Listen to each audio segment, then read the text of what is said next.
Welcome back, Curry Crew. Today we have a delicious recipe for you, and today we're going to be making an amazing Indian style breakfast that is super easy to make and is absolutely one of my favorites. So today we're going to be making some amazing poha. In Gujarati we call it bataka paua, and it is one of my favorites. So without any further ado, let's jump right into the recipe.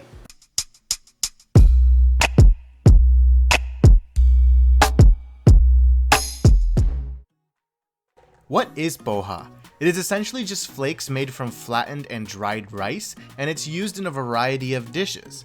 So for our breakfast recipe, the first thing we're going to do is take 2 cups of our poha or our rice flakes, and we're going to place it into a mixing bowl.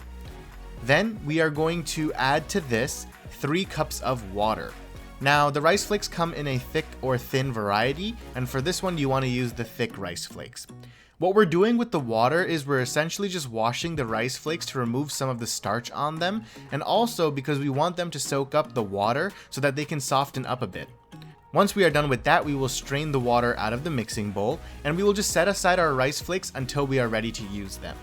Next, into a pan, we're going to add in 1 tablespoon of oil and allow it to heat up over medium to low heat. Make sure you take a deep pan so that it's easier to mix our final dish. If you take a shallow pan, stuff might start spilling out. Once the oil is hot enough, to this we're going to add in half a teaspoon of mustard seeds, and we will wait for them to start sizzling before we add anything else into the pan. Once the mustard seeds start sizzling, we're going to add in a pinch of hing or asafoetida powder, and then we're going to add in 2 to 3 curry leaves and a handful of chopped cashews along with a handful of raisins. Now we're going to give this all a nice saute until the cashews turn nice and golden brown. Make sure you don't overdo it. You don't want to reach the point where your cashews are burning and becoming all black.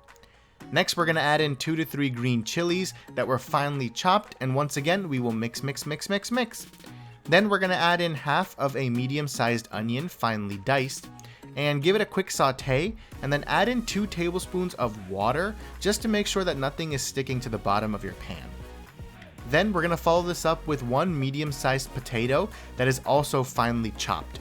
We want the potato to be cut into small pieces like you can see here on the screen to ensure that it cooks quickly, and also so that you have small bite-sized pieces rather than large chunks. Give it all a nice mix, and now the time has come for us to start seasoning our dish.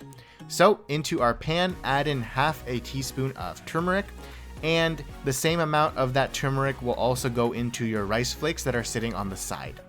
Next, we're going to add in salt to taste to both our pan and our rice flakes. So start with 1 teaspoon in each, and then we can add more later if needed after we taste. Last but not least, we will add in a pinch of sugar into our rice flakes to balance out the salt and the spice from the green chilies. Next, cover the pan with a lid and allow it to cook on medium to low heat for about 10 minutes or so, or until your potatoes are cooked.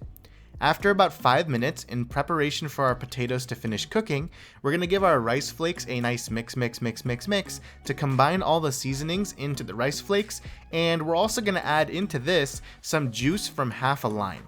You can also stir the ingredients that are cooking in the pan in between to ensure that nothing is sticking to the bottom of the pan.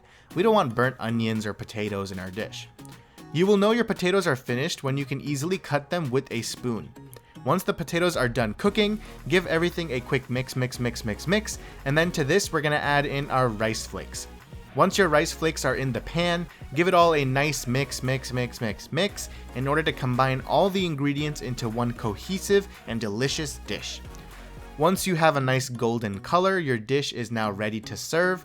So here we have our final dish. We topped it with some chopped coriander, and we're also serving it with a lime wedge just to add a little extra tang to our dish. It all smells delicious. I can't wait anymore, guys. I am going to dig in right away. So guys, here we have our amazing final dish. It smells absolutely awesome. So I'm gonna dig right in. Absolutely delicious.